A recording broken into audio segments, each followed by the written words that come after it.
Hi, everybody. This time we're going to be talking about how to create a leader development culture that ensures the long-term health and impact of your organization, whether it's a small campus ministry or even a larger nonprofit organization. To get started, I just want to highlight one point from David Marquette's fantastic book, Turn the Ship Around, which is all about how, as a submarine captain, he learned about how to turn followers into leaders. And in his book, he has this fantastic quote that was an epiphany for me. It says, in the Navy system, captains are graded or evaluated on how well their ship performs up to the day they depart, and not a day longer. That means from the time they're evaluated from the time they become captain until the day that they stop being captain. After that, it's someone else's problem. We didn't associate an officer's leadership effectiveness with how well his unit performed after he left. All that mattered was performance in the moment. And if we were to graph this, what he's saying is, imagine these three leaders, leader 1, 2, and 3, who are serving in succession on a submarine. If you were to graph their performance over time, and we were to look at these three leaders, we would say leader 2 is the best leader because he raised the performance of leader 1 significantly. The fact that in the during leader 3's time, performance lagged, this actually became a point of pride to leader 2 because it indicated I was such a good leader that after I left, the performance went down. And this became correlated with great leadership. David points out in his book that this is actually quite short-sighted and egotistic. Leaders rather ought to be concerned about the success of the organization after they have stepped down from their post.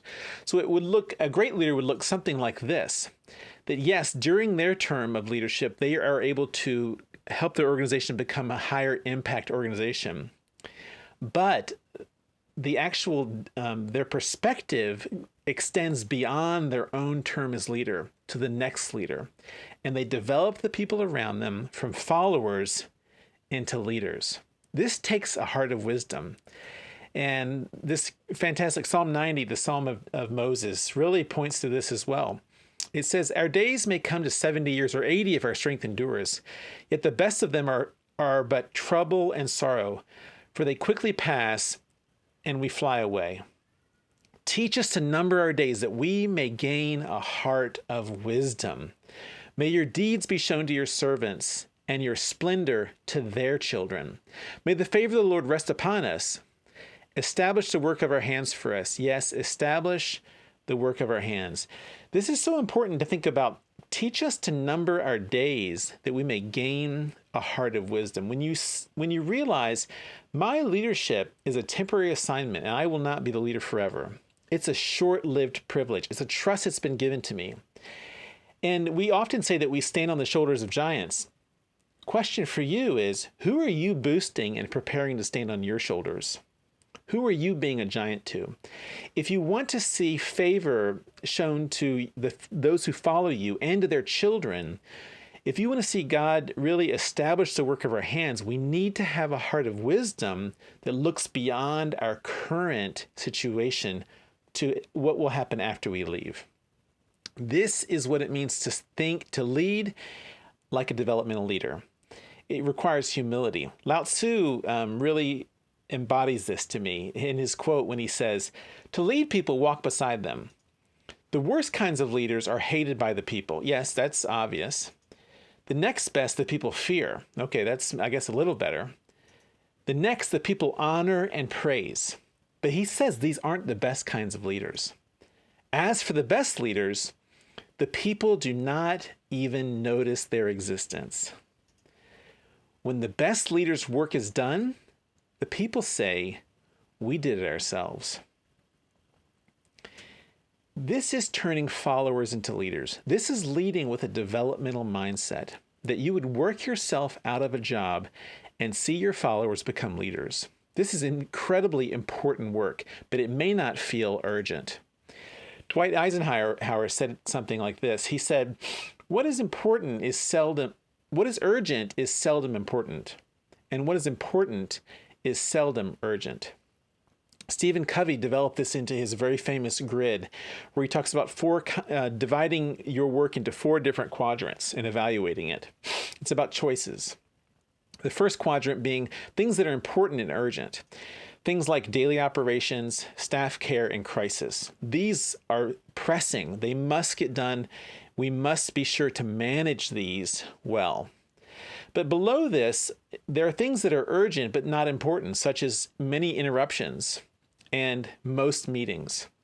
These must be mitigated or reduced as much as possible. Even worse are those things like busy work and trivial decisions that are neither urgent nor important. The leader must delete this from their use of time. Today's workshop of developing leaders is in this upper right-hand corner. It's very urgent, it's very important, but it's not urgent. Other things include deep work, personal prayer and Bible study, long-term planning, and today's topic, leader develop. These must be prioritized because if they're not given focus, they will in time become a crisis. These 3 things especially ensure the long-term impact and health of your organization. A great exercise is the bus exercise, quite famous, where you imagine your current leadership team and imagine that the leader was hit by a bus. How would the next leadership team be formed? Who would take over the leadership role? Who would perhaps step out of the leadership team when the current leader steps down? Who would replace those people? And what other members would need to be added to ensure ongoing continuity of leadership? A even further way to think about it is, what if the entire leadership team was hit by a bus somehow crossing the street? Pretty morbid, isn't it? But when you think about this, what emerging leaders in your organization would have to form the new team? Who would be on that bus and what seats would they be sitting in? This is an incredible exercise for you to just pause the video here and consider. How would you draw up the new leadership team? As you do this, you will begin to see lots of gaps in their development. That's the point of the exercise. Your role as leader is to fill in those gaps to prepare them for the future. Well, what areas do you want to develop them in?